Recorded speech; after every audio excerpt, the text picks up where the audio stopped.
नमस्कार, आप देख रहे हैं खटिमा तक और मैं मुकेश देव। अभी कुछ दिन पूर्व मैंने एक खबर चलाई थी जिसमें जामा मस्जिद को लेकर एक राज्य आंदोलनकारी सलीम रिजवी ने अपना पक्ष रखा था। उन्होंने ज्ञापन भी दिया था। हमारा मकसद यही रहता है कि सच आपके सामने पहुंचे। आनन फानन में जामा मस्जिद के प्रशासक ने भी प्रेस कॉन्फ्रेंस रखी और उसमें यह बोला गया कि हम भ्रम खबर फैला रहे हैं। भ्रम खबर कैसे हो गई? सबसे पहले जामा मस्जिद में जो खबर चलाई गई थी घोटाले की, वो हमारे चैनल खटिमा तक नहीं दिखाई थी और हम आज भी यही बात कहते हैं। अब राज्य आंदोलनकारी सलीम रिजवी ने अपना पक्ष रख के ये बोला था कि उसमें सिर्फ 3 दुकानें हैं जो दूसरे को दे दी गई है, पैसे लेके दे दी गई है। ये उनका तर्क था। उन्होंने इस विषय में एसडीएम को एक ज्ञापन भी दिया था। और दूसरी बात मैं ये बता दूं कि जब हमने इसकी पड़ताल करना चाही और पड़ताल करेंगे, तब हमारे वहां एक वरिष्ठ पत्रकार हैं जो प्रशासक के पास पहुंचे और जो आरोप सलीम रिजवी लगा रहे थे कि मैंने जो उन पे आरोप लगाया था वो उन्होंने प्रेस कॉन्फ्रेंस में कहा ही नहीं था। मैंने 3 दुकानों को लेके कहा था और आज भी उसी का जवाब मांग रहा हूं, जिसके लिए सलीम रिजवी ने एसडीएम को ज्ञापन दिया। उनके मार्फिक वक्फ बोर्ड में गया, माननीय मुख्यमंत्री पुष्कर सिंह धामी पे गया। अब जब आज बात हुई है प्रशासक से, तो हमारे जो वरिष्ठ पत्रकार थे वो बड़ी सूझबूझ से बड़े सुलझे हुए इंसान हैं। उन्होंने कहा कि अब जब उनका वो तर्क आया, प्रशासक का तर्क आया, तो प्रशासक ने 2 टूक एक बात कह दी। अगर मैं गलत कर रहा हूं या कुछ भी अगर मैंने ऐसा गलत काम किया है तो उसका सबूत दीजिए। जाहिर सी बात है, सबूत तो इंसान मांगेगा ही। और मैं हर जांच का सामना करने को तैयार हूं। उन्होंने सीधा प्रशासक ने सीधा तौर पे ये कह दिया है कि मैं उनसे एक टेबल पे बात करने को भी तैयार हूं। जो आरोप लगा रहे हैं सलीम रिजवी, जो आरोप लगा रहे हैं, उनसे मैं एक टेबल पे बात करने को भी तैयार हूं। अगर मैं गलत हूं तो मेरे ऊपर कार्रवाई की जाए।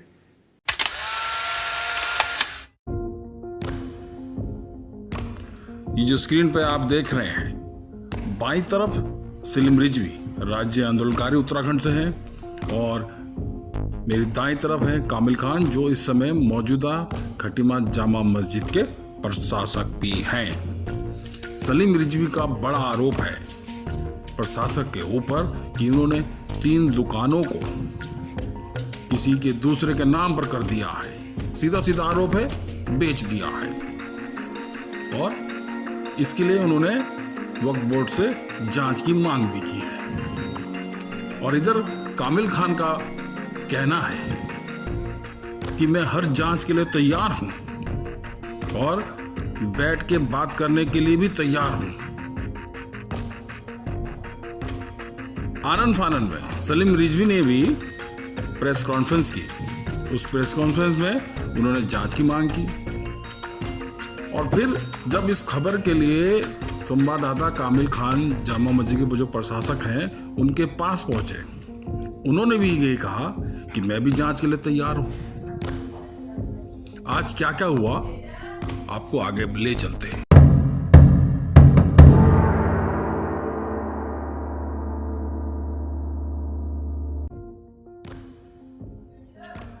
ये जो आप स्क्रीन देख रहे हैं, ये जामा मस्जिद के ठीक दुकानें हैं।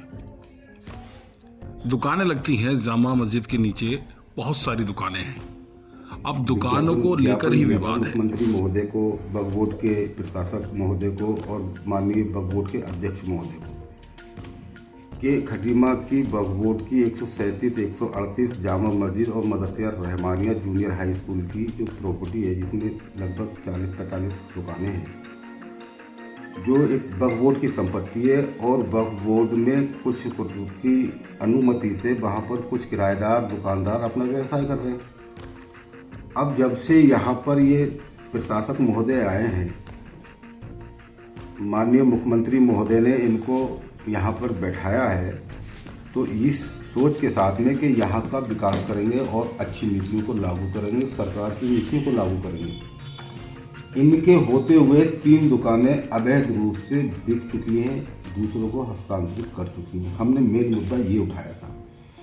उस मुद्दे के एवज में इन्होंने अपनी बात प्रेस के सामने यहाँ कोई काम नहीं किया और पुरानी कमेटियों की जो शिकायत की और जांच की बात की, जिनकी शिकायत भी हमने करवाई थी और जिनकी जांच भी हमने करवाई थी, वो मुद्दा अलग है।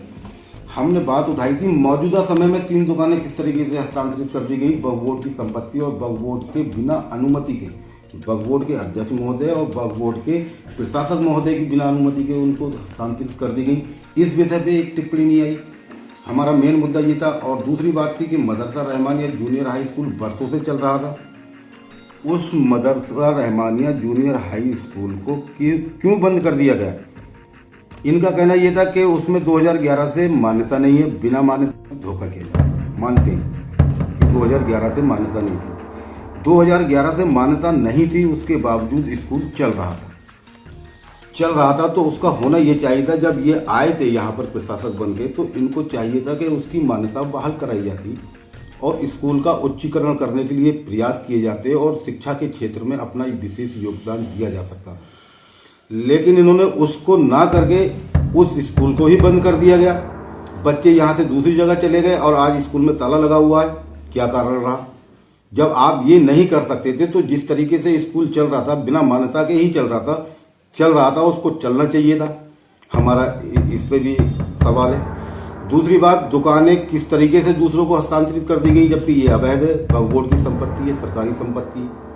हमारा मेन प्रशासन से भी यही मांग है, माननीय मुख्यमंत्री महोदय से भी यही मांग है, हमारे वक्फ बोर्ड के अध्यक्ष महोदय से भी यही मांग है, जिलाधिकारी और उप जिलाधिकारी महोदय से भी यही डिमांड है कि उसकी निष्पक्ष जांच की जाए। यदि हम भ्रामक अफवाह फैला रहे हैं, गलत बात रख रहे हैं समाज के सामने या प्रशासन को गुमराह करने की कोशिश कर रहे हैं, तो मैं आपसे इस प्रेस कॉन्फ्रेंस के माध्यम से आपसे मैं पूरी तरीके से अपनी जिम्मेदारी ये लेता हूं कि अगर हम गलत कर रहे हैं तो हमारे खिलाफ कानूनी कार्रवाई की जाए और हम उस हर कानूनी कार्रवाई का सामना करेंगे। सीएम धामी जी को गुमराह करने के लिए लगे हुए ये, उनकी योजनाओं को लागू होने में सबसे बड़ी बाधा ये चापलूस लोग हैं जो उनके आसपास दिखाई देते हैं और प्रशासन को गुमराह करते हैं ये दिखाने के लिए कि हम मुख्यमंत्री जी के करीबी लोग हैं। क्या वजह है जो स्कूल बंद कर दिया गया? क्यों नहीं उसकी मान्यता ली गई? कैसे दुकानें दूसरों को हस्तांतरित कर दी गई? आपके पास, अगर आप बैठे हुए हो तो आपके पास ये प्रूफ होना चाहिए कि हमने वक्फ बोर्ड की अनुमति से इनको बैठाया है। वक्फ बोर्ड की जो दुकानें जिसके नाम में अलाट है, उसमें कोई दूसरा ना तो किराएदार बैठ सकता ना दूसरा व्यक्ति बैठ सकता। क्यों मुझे इस पे अंकुश नहीं लग रहा है? क्यों दूसरे लोगों का ये संपत्ति को खुर्द-बुर्द किया जा रहा है? पगड़ी में दुकानें बेच दी जाती हैं, लेन देन पर्दे के पीछे होता है। कितना पैसा आपने लिया और उसके बाद में दूसरे दुकानदारों को बैठा दिया गया, क्यों आपत्ति नहीं लगाई गई? सवाल तो उठना वाजिब है और सवाल उठेंगे भी। आपत्ति कर रहे हैं हम, लोग हमारे साथ हैं और हम फिर से अगर यहाँ बात हुई तो हाई कोर्ट जाएंगे इसके खिलाफ और बहुत जल्द हम इस पर निर्णय लेने वाले हैं।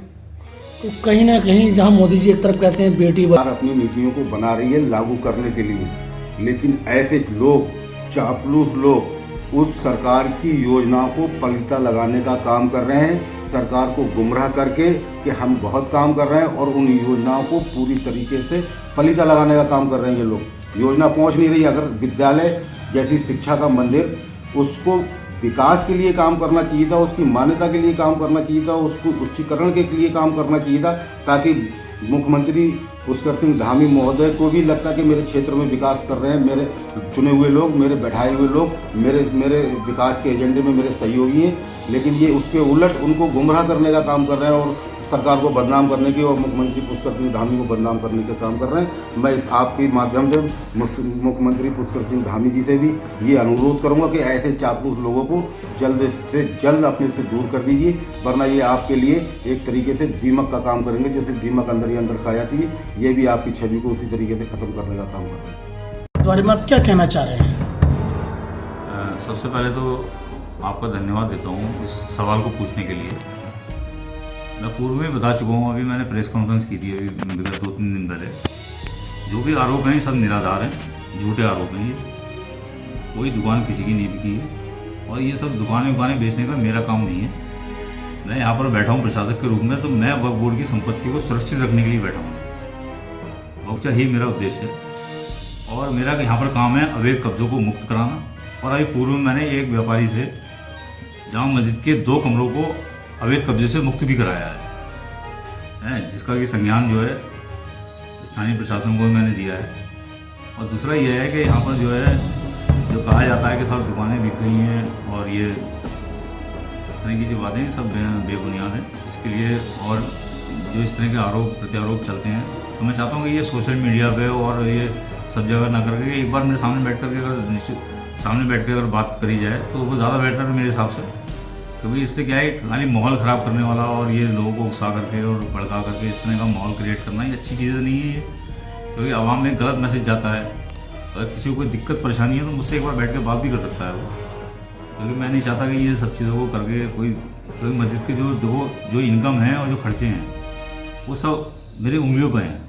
मस्जिद के हित में अच्छे काम होते हैं, इसको करने के लिए हमेशा मैं तैयार रहता हूँ। चाहे जनरेटर लगाने की मामला आ रहा हो या मस्जिद में कहीं पर मैट बिछाने की बात रही हो या जैसे कहीं वाटर कूलर गर्मियों में लगाने की बात रही हो या स्ट्रीट लाइटें लगाने की बात रही हो मस्जिद में।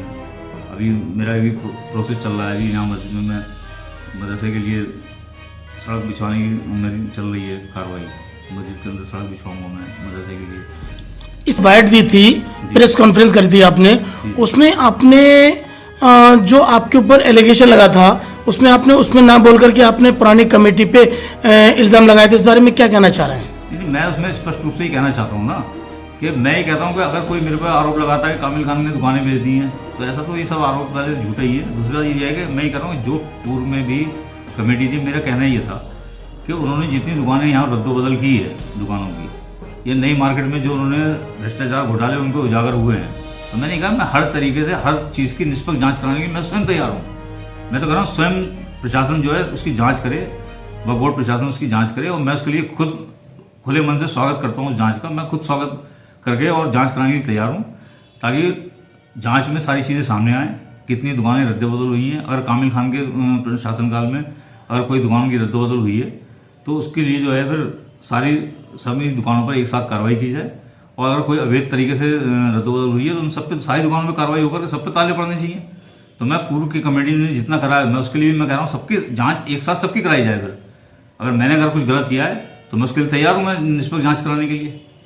और क्या कहते हैं, जो पूर्व की कमेटी ने जो किया है तो उसके खिलाफ सारी कार्रवाई उसकी भी जांच होनी चाहिए। तो मैंने ये बात अपनी कही थी, क्योंकि खाली मेरे शासनकाल में अगर कोई ये कहता है कि कामिल खान ने दुकानें बेच दी हैं तो ये चीज़ गलत है ना। पहली बात तो ऐसा कुछ हुआ नहीं है। और दूसरी बात, अगर तुम खाली कामिल खान की बात कर रहे हो तो अन्य जो और पूर्व में हुआ है उसकी बात आप क्यों नहीं कर रहे?